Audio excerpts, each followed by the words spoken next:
Welcome, my name is Colleen Tauke and I'm the sewing specialist here at Fons and Porter. In this Quilting Quickly tutorial, I'm going to show you how to put together the log cabin blocks for the quilt called Weekend Cabin.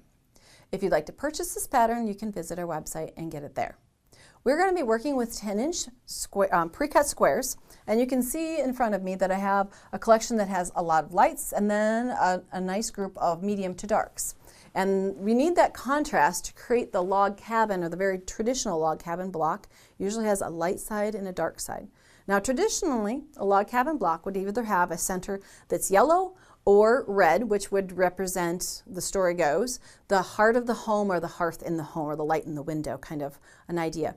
This quilt doesn't have any yellow or red in it, and those colors wouldn't have gone. So what we've done is actually gone to white in the center. It's a very modern twist on the log cabin block. So I've got white squares, this is the center, and then we're going to be cutting into those 10-inch squares.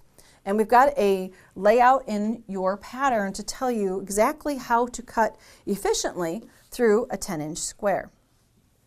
What we're going to be doing is cutting 2-inch strips off of the 10-inch block, so you'll have 5 strips, and then you need to subcut those up.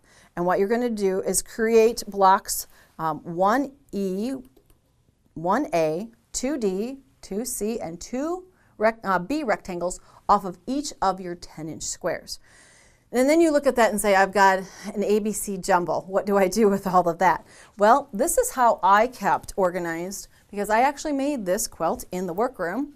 And I went and created 2 flannel boards, and I went down through each of the sizes, giving the letter and the size of that rectangular square, and put all of the dark prints on one board.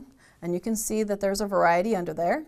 And then I created the same for the light fabrics. Again, the alphabet letter and the size of the block, just so that I could have a quick reference to make sure I pick up the right one. And all of the lights then are stacked here. And I kept those near my sewing area as I was creating my log cabin blocks. Now, the log cabin blocks that you're going to be creating, there are 2 different blocks in this quilt.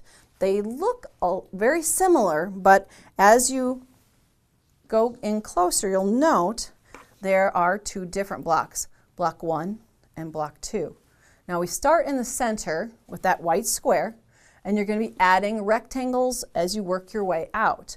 Now on this one, you'll see, start in the center, the next size block is a light rectangle, and this block rotates in this direction, whoops, as you add pieces all the way out to the longest rectangle. So it rotates in this direction, starting to go to the light side.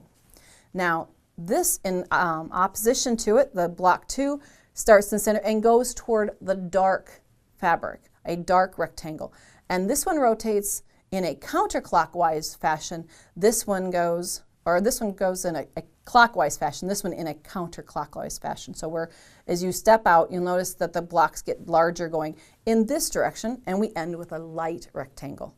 We need those 2 different types of blocks to arrange to create this barn raising kind of pattern that you see behind me. So make sure that as you're going through, use your boards to keep you organized with your ABCs so you don't end up with a soup, and make sure that you work in the proper direction to create your blocks.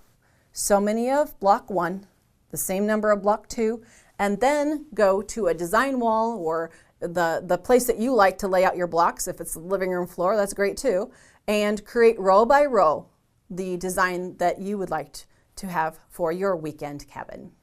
If you'd like to see more of our Quilting Quickly tutorials, please visit our website. Thanks for joining me today.